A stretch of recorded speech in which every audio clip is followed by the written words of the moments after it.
አምላክ ለኛ ብሎ ቢያፈሰው ደሙን ለምን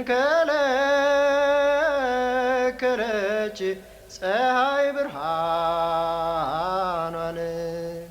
የከበረው ሥጋ የከበረው ደም። ብዙዎቹ በዓለማችን ላይ ያሉ ሃይማኖቶች የሚታዩ ምልክቶች አሏቸው። እነዚህ ምልክቶች የሃይማኖቶቹን ማዕከላዊ እምነት ወይም ክስተት የሚገልጹ ናቸው። ክርስትናም የሚገለጽበት ምልክት አለው፣ መስቀል። ለጥንቷ ቤተ ክርስቲያን መስቀልን የእምነቷ ምልክት አድርጎ መጠቀም በተለይ በመጀመሪያው ምዕተ ዓመት እጅግ አስቸጋሪ ነበር። ይህም የሆነበት ምክንያት በጊዜው በነበረው ዓለም ሰዎች ለመስቀል የነበራቸው ምስል እጅግ አሰቃቂ በመሆኑ ነው። መስቀል ከባድ ወንጀል የሰሩ ሰዎች እጅግ በከፋና አዋራጅ የሆነ መንገድ ቅጣታቸውን እንዲቀበሉ የሚደረግበት የስቃይ ስፍራ ነው። ይህ ቅጣት በታሪክ ውስጥ ወንጀለኛን ለመቅጣት ጥቅም ላይ ከዋሉ መንገዶች ሁሉ እጅግ የከፋ በጭካኔ የተሞላ የቅጣት ዘዴ ነው። የሚሰቀለው ሰው ሰዓታት በጨመሩ ቁጥር እየጨመረ በሚሄድ የከፋ ስቃይ እየማቀቀ ለቀናት ሳይሞት እንደተሰቀለ ይቆያል። ይህም ሞትን ቶሎ እንዳያገኝ እየተሰቃየ እንዲቆይ ሆን ተብሎ ታስቦ የተደረገ ነው። ግሪኮችና ሮማውያን በዚህ መንገድ ከባድ ወንጀለኞችን በመቅጣት ይታወቃሉ። ይሁን እንጂ አንድ ሮማዊ ዜጋ በስቅላት እንዲቀጣ አይፈለግም። የዚህም ምክንያቱ ይህ አይነቱ አሰቃቂ የውርደት ሞት ክቡር ለሆነው የሮማ ዜጋ አይገባም ተብሎ ስለሚታመን ነው። አንድ ሮማዊ እንኳን በመስቀል ሊሰቀል መስቀል የሚባለው ነገር ከሐሳቡ ጭምር መወገድ አለበት ተብሎ ይታመናል። ሮማዊ በሆኑ ልጆች ፊት ስለ ስቅላት አንስቶ ማውራት አእምሯቸውን ይጎዳል ተብሎ ስለሚታመን ርዕሱ እንዲነሳ እንኳ አይፈለግም። ሮማዊ ያልሆኑትን ሌሎች ሕዝቦች በተመለከተ ግን ያለ ርኅራኄ በስቅላት መቅጣት የተለመደ ነገር ነበር።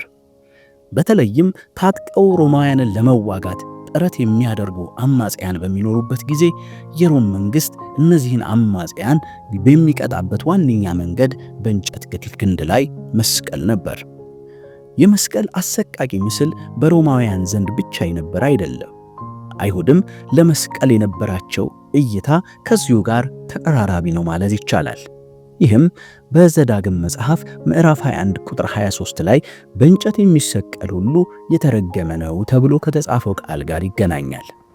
በእንጨት ተሰቅሎ መሞት በእግዚአብሔር የተረገሙ፣ ቁጣው በተለየ መንገድ ያረፈባቸው ሰዎች ብቻ የሚሞቱት የውርደት ሞት እንደሆነ ያምናሉ። ከዚህም የተነሳ ስለ መሲሁ በእንጨት ተሰቅሎ መሞት በሐዋርያቱ አንደበት ሲነገር ለአይሁድ ይህ ስብከት በቀላሉ የሚዋጥ አይሆንም። እንግዲህ ለሮማውያንም ሆነ ለአይሁድ መስቀልና የመስቀል ሞት የነበረው ምስል ይህን የሚመስል ነበር። የጥንቷ ቤተ ክርስቲያን ወንጌልን በምትሰብክበት ወቅት ትልቁ ፈተናዋ የነበረው በመስቀል የሞተን ሰው የዓለሙ አዳኝና መሲህ ነው ብላ በምትሰብክበት ጊዜ በሰሚዎች አእምሮ ውስጥ የሚፈጠረው ምላሽ ጉዳይ ነበር። ሐዋርያው ጳውሎስ ኢየሱስ ተሰቅሏል የሚለው የመስቀል ስብከቱ በጊዜው ለነበረው ግሪኮ ሮማዊ ዓለም ሞኝነት፣ ለአይሁድ ደግሞ ማሰናከያ እንደሆነ የተነገረው በዚሁ ምክንያት ነው።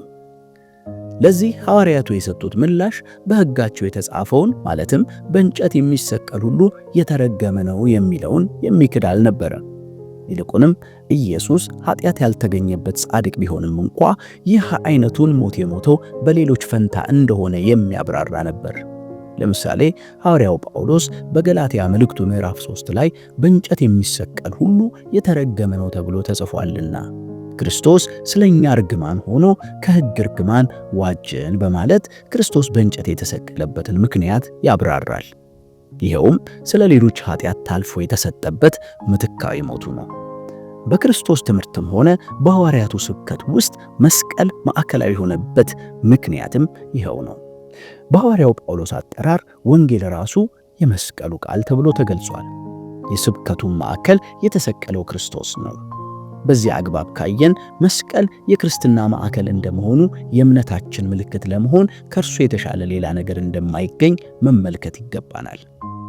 ነገረ መስቀል በዋናነት የኢየሱስን ምትካዊ ሞት የምናብራራበት ቢሆንም ቅሉ ከኛም ሕይወት ጋር የሚዛመር ትምህርት ደግሞ አለው። በመስቀሉ ስለተሰራው ሥራ እግዚአብሔርን ማክበርና ማድነቅ የአማኝ የዘወትር ተግባሩ ሊሆን የተገባው ነው። ይሁን እንጂ ያ ብቻውን በቂ አይደለም። በመስቀሉ የተገኘውን የዘላለም ድነት ትሩፋት እያጣጣምን የመስቀሉን ምሳሌነት መከተል እንደሚኖርብንም ደግሞ ክርስቶስ አስተምሮናል። ጌታችን ወደ መስቀል ሞቱ በተቃረበበት ወራት ለደቀ መዛሙርት አንድ ታላቅ ጥሪ አቅርቦ ነበር። ይኸውም እርሱ በሚሄድበት የመስቀል መንገድ እነርሱም የየራሳቸውን መስቀል ተሸክመው እንዲከተሉት ያቀረበው ጥሪ ነው። ከኋላዬ ሊመጣ የሚፈልግ ማንም ቢኖር ራሱን ይካድ፣ መስቀሉንም በየዕለት ተሸክሞ ይከተለኝ። ይህ ጥሪ ጌታችን ደቀ መዛሙርቱ ሊሆኑ ለሚወዱ ሁሉ ያቀረበው ክቡር ጥሪ ነው። ለዚህ ጥሪ ምላሽ የማይሰጥን ወይም መስቀሉን ለመሸከም የማይፈቅድን ሰው ጌታ ራሱ ለኔ የተገባ አይደለም ይላል። ቦኖፈር የተባለ መጋቢ ስለ እውነተኛ ደቀ መዝሙርነት ሲናገር ክርስቶስ አንድን ሰው ሲጠራ የሚያቀርብለት ጥሪ ናና ሙት የሚል ጥሪ ነው ይላል። ይህ እስከ ሞት ድረስ ክርስቶስን በመስቀሉ መንገድ የመከተል ውሳኔ ታዲያ ተጨባጭ ገቢራዊ መገለጫዎች ያሉት ነው። የመጀመሪያው በሕይወት ጉዟችን እንደ እግዚአብሔር ፈቃድ በምናልፍበት በየትኛውም አይነት መከራ ክርስቶስ የሰጠውን አይነት ምላሽ በመስጠት የሚገለጽ ነው። ይህች ዓለም ለክርስቶስ አልተመቸችም። የሕይወትን ራስ በመስቀል ገድለዋለች። ለእርሱ ያልሆነች ዓለም ለደቀ መዛሙርቱ ምቹ ልትሆን እንደማትችል ጌታችን ራሱ ተናግሯል። ዓለም ቢጠላችሁ ከእናንተ በፊት እኔን እንደጠላኝ ወቁ። እኔን አሳደውኝ ከሆነ እናንተንም ያሳድዷችኋል።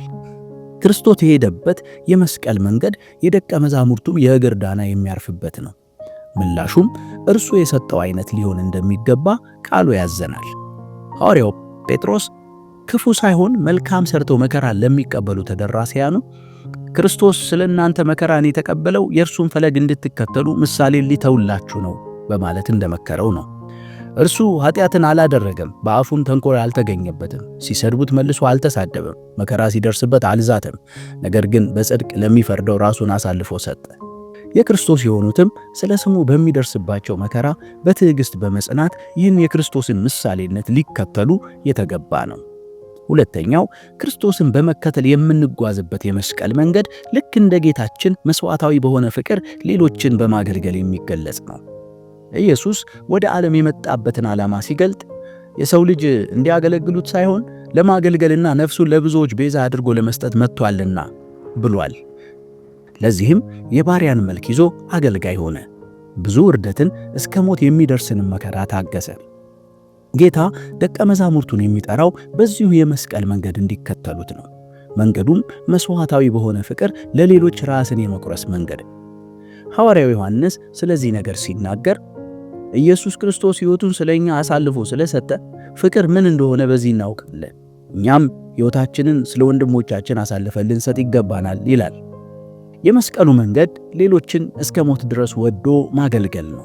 ከዘውድ ይልቅ የሾህ አክሊልን መምረጥ፣ ከክብር ወንበር ይልቅ ማበሻ ጨርቅ ይዞ የወንድምን እግር ለማጠብ ዝቅ ማለት።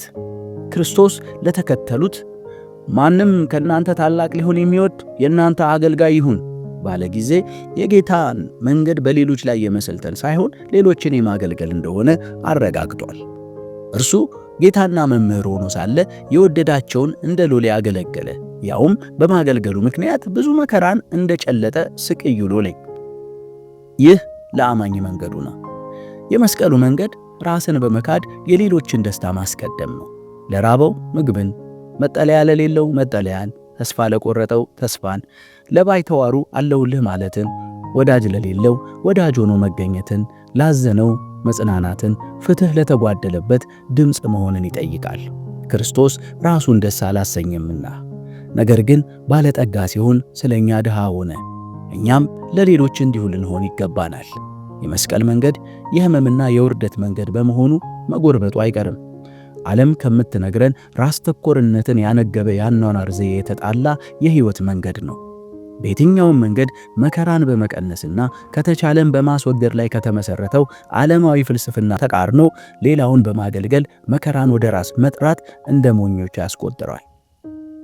ክርስቶስን ለመከተል ራሱን ለሰጠ ደቀ መዝሙር አማራጭ የሌለው መንገዱ ይህና ይህ ብቻ ነው።